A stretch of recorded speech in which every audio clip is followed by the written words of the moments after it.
ಎಲ್ಲರಿಗೂ ನಮಸ್ಕಾರ. Welcome back to Suryachandra YouTube channel. ನಾನು ಇವತ್ತಿನ ವಿಡಿಯೋದಲ್ಲಿ ಎಗ್ ಕರಿನ ಮಾಡ್ತಾಯಿದ್ದೀನಿ.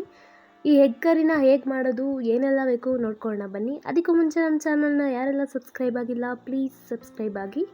ಈ ಮೊಟ್ಟೆಯಲ್ಲಿ ಆಮ್ಲೆಟ್ ಹಾಕೊಳ್ಳೋದು, ಎಗ್ ಬುರ್ಜಿ ಮಾಡೋದೆಲ್ಲ ಕಾಮನ್ನು. ಒಂದ್ಸರಿ ಈ ಥರ ಎಗ್ ಕರಿನ ಮಾಡಿ ನೋಡಿ, ತುಂಬಾ ಟೇಸ್ಟಿಯಾಗಿರುತ್ತೆ. ಅದಕ್ಕೇನೆಲ್ಲ ಬೇಕು ನೋಡ್ಕೊಳ್ಳೋಣ ಬನ್ನಿ. ನಾನಿಲ್ಲಿ ಒಂದು 6 ಮೊಟ್ಟೆನ ಬೇಯಿಸಿ ಸಿಪ್ಪೆ ಎಲ್ಲ ಸುಲಿದು ಎತ್ತಿಟ್ಕೊಂಡಿದ್ದೀನಿ. ಮತ್ತು ನಾನಿಲ್ಲಿ ಒಂದು ಈರುಳ್ಳಿ ತೊಗೊಂಡಿದ್ದೀನಿ, ಹಸಿಮೆಣಸಿನ್ಕಾಯಿ, ಬೆಳ್ಳುಳ್ಳಿ, 1 ಗೆಡ್ಡೆ ತೊಗೊಂಡಿದ್ದೀನಿ, ಶುಂಠಿ ತೊಗೊಂಡಿದ್ದೀನಿ, ಮತ್ತು 2 ಏಲಕ್ಕಿ, 5 ಗೋಡಂಬಿನ ತೊಗೊಂಡಿದ್ದೀನಿ, ಮತ್ತು ಕೊತ್ತಂಬರಿ, ಪುದೀನಾನ ತೊಗೊಂಡಿದ್ದೀನಿ. ಸ್ವಲ್ಪ ಒಂದು 2-3 ಟೇಬಲ್ ಸ್ಪೂನಷ್ಟು ಮೊಸರು ತೊಗೊಂಡಿದ್ದೀನಿ. ಹಾಗೆ ಮತ್ತು ನಾನು ಇವಾಗ ರುಬ್ಕೊಳ್ಳೋದಕ್ಕೆ ಇದಿಷ್ಟು ತೊಗೊಂಡಿದ್ದೀನಿ. ಈಗ ಒಗ್ಗರಣೆಗೆ ಏನೆಲ್ಲ ತೊಗೊಂಡಿದ್ದೀನಿ ತೋರಿಸ್ತೀನಿ ಬನ್ನಿ.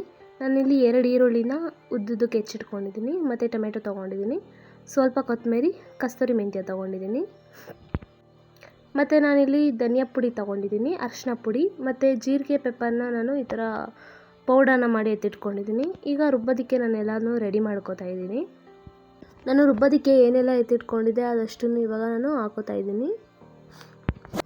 ಈರುಳ್ಳಿ ಹಾಕ್ಕೊಂಡೆ, ಕೊತ್ತಂಬರಿ, ಮತ್ತು ನಾನು ಪುದೀನೂ ಹಾಕೋತಾ ಇದ್ದೀನಿ. ಸ್ವಲ್ಪ ನಾನು ಎತ್ತಿಟ್ಕೊಂಡಿದ್ನಲ್ಲ ಮೊಸರನ್ನ, ಅದನ್ನು ರುಬ್ಕೊಳೋದಕ್ಕೇ ಹಾಕೋತಾ ಇದ್ದೀನಿ. ಆದಷ್ಟು ಈ ಥರ ಫುಲ್ಲು ನುಣ್ಣಗೆ ರುಬ್ಕೊಳ್ಳಿ. ಈಗ ಒಂದು ಕಡೆ ಸ್ಟವ್ ಮೇಲೆ ಬಾಣಲಿ ಇಟ್ಕೊಂಡಿದ್ದೀನಿ. ಬಾಣಲಿ ಕಾದ ನಂತರ 2 ಟೇಬಲ್ ಸ್ಪೂನಷ್ಟು ಗೋಲ್ಡ್ ವಿನ್ನರ್ ಆಯಿಲ್ ಹಾಕ್ಕೊಂಡಿದ್ದೀನಿ. ಅದಾದಮೇಲೆ ನಾನು ಈರುಳ್ಳಿ, ಟೊಮೆಟೊ ಹಾಕ್ಕೊಂಡು ಸ್ವಲ್ಪ ಹೊತ್ತು ನಾನು ಫ್ರೈ ಮಾಡ್ಕೊತೀನಿ. ಈ ಥರ ತುಂಬ ರೋಸ್ಟ್ ಆಗೋವರೆಗೂ ಹುರ್ಕೊಳ್ಳೋ ಅವಶ್ಯಕತೆ ಏನಿಲ್ಲ, ಸ್ವಲ್ಪ ಈ ಥರ ಆದರೆ ಸಾಕಾಗುತ್ತೆ. ನೋಡಿ, ಸ್ವಲ್ಪ ನಾನಿವಾಗ ಕಸ್ತೂರಿ ಮೆಂತ್ಯ ಹಾಕ್ಕೋತಾ ಇದ್ದೀನಿ. ಇದನ್ನು ಮತ್ತೆ ನಾನು ಸ್ವಲ್ಪ ಹೊತ್ತು ಫ್ರೈ ಮಾಡ್ಕೋತೀನಿ. ಮತ್ತು ನಾನು ರುಬ್ಬೆತ್ತಿಟ್ಕೊಂಡಿರೋ ಪೇಸ್ಟ್ನ ಇವಾಗ ಹಾಕೋತಾ ಇದ್ದೀನಿ. ಆ ಪೇಸ್ಟ್ನ ನಾನು ಸ್ವಲ್ಪ ಹೊತ್ತು ಫ್ರೈ ಮಾಡ್ಕೊತೀನಿ. ಒಂದು 5 ನಿಮಿಷ ಲೋ ಫ್ಲೇಮಲ್ಲೇ ಆ ಮಸಾಲದು ಹಸಿ ವಾಸನೆ ಹೋಗೋವರೆಗೂ ಸ್ವಲ್ಪ ಹೊತ್ತು ಫ್ರೈ ಮಾಡ್ಕೋತಾ ಇದ್ದೀನಿ ನಾನು, ಒಂದು 5 ನಿಮಿಷ. ಅದಾದಮೇಲೆ ನಾನು ಎತ್ತಿಟ್ಕೊಂಡಿರೋ ಮಸಾಲ ಪೌಡರ್ನ ಹಾಕೋತಾ ಇದ್ದೀನಿ. ಅದನ್ನು ಅಷ್ಟೇ ನಾನು ಅದನ್ನು ಒಂದು 5 ನಿಮಿಷ ಫುಲ್ಲು ಫ್ರೈ ಮಾಡ್ಕೋತೀನಿ. ಈಗ ನೋಡಿ, ಈ ರೀತಿ ಎಲ್ಲ ಮಸಾಲೆನೂ ನಾನು ಲೋ ಫ್ಲೇಮಲ್ಲೇ ಚೆನ್ನಾಗಿ ಹುರ್ಕೋತೀನಿ. ಅದು ಹಸಿ ವಾಸನೆ ಎಲ್ಲ ಈಗ ಹೋಗಿದೆ. ನೋಡಿ, ಈ ಥರ ರೆಡಿಯಾಗಿದೆ. ಈಗ ನಾನು ಇದಕ್ಕೆ ಸ್ವಲ್ಪ ನೀರು ಹಾಕೋತೀನಿ. ನಿಮಗೆ ಗ್ರೇವಿ ಯಾವ ಥರ ತಿಕ್ನೆಸ್ಸಲ್ಲಿ ಇರಬೇಕು ನೋಡಿ ನೀವು ನೀರು ಹಾಕ್ಕೊಳ್ಳಿ. ಹಾಕ್ಕೊಂಡಾದ್ಮೇಲೆ ರುಚಿಗೆ ತಕ್ಕಷ್ಟು ಉಪ್ಪು, ನಿಮಗೆ ಎಷ್ಟು ಬೇಕೋ ಅಷ್ಟು ನೋಡಿ ಹಾಕ್ಕೊಳ್ಳಿ. ಉಪ್ಪನ್ನ ಹಾಕ್ಕೊಂಡು ಅದನ್ನೊಂದು 5 ನಿಮಿಷ ಹೈ ಫ್ಲೇಮಲ್ಲಿ ನಾನು ಚೆನ್ನಾಗಿ ಕುದಿಸ್ಕೊತೀನಿ. ಅದಾದಮೇಲೆ ಸ್ವಲ್ಪ ಖಾರದ ಪುಡಿ, ಸ್ವಲ್ಪ ಗರಂ ಮಸಾಲಾನ ನಾನಿಲ್ಲಿ ಹಾಕೋತಾ ಇದ್ದೀನಿ. ಖಾರನ ಸ್ವಲ್ಪ ನೀವು ನೋಡಿ ಹಾಕ್ಕೊಳ್ಳಿ. ನಮ್ಮನೆ ಜಾಸ್ತಿ ಖಾರ ತಿಂತಾರೆ, ಅದಕ್ಕೋಸ್ಕರ ನಾನು ಖಾರದ ಪುಡಿ ಕೂಡ ಹಾಕ್ಕೊಂಡೆ. ಮತ್ತು ಇವಾಗ ನಾನು ಮೊಟ್ಟೆನ ಈ ಥರ 1 ಮೊಟ್ಟೆಗೆ 4 ಕಡೆ ಚಾಕುಲಿ ಈ ಥರ ನಾನು ಕಟ್ ಮಾಡ್ಕೊಂಡಿದ್ದೀನಿ. ಈ ಥರ ಕಟ್ ಮಾಡಿ ಮಸಾಲೆಗೆ ಹಾಕ್ಕೊಳ್ಳೋದ್ರಿಂದ ಮೊಟ್ಟೆಗೆ ಆ ಮಸಾಲೆ ಎಲ್ಲ ಬೇಗ ಹಿಡಿಯುತ್ತೆ, ಅದಕ್ಕೋಸ್ಕರ. ಈಗ ನಾನು ಎತ್ತಿಟ್ಕೊಂಡಿರೋ 6 ಮೊಟ್ಟೆನೂ ಹಾಕೋತಾ ಇದ್ದೀನಿ.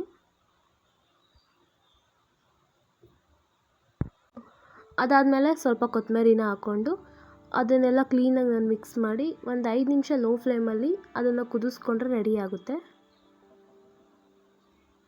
ಆ ಮೊಟ್ಟೆಗೆ ಎಲ್ಲ ಮಸಾಲೆ ಎಲ್ಲ ಈ ಥರ ಹೊಂದ್ಕೋಬೇಕು, ಅಲ್ಲಿವರೆಗೂ ಕ್ಲೀನಾಗಿ ಮಿಕ್ಸ್ ಮಾಡ್ಕೊಳ್ಳೋಣ. ಅದಾದಮೇಲೆ ನೋಡಿ, ಇವಾಗ ಕುದೀತಾ ಇದೆ.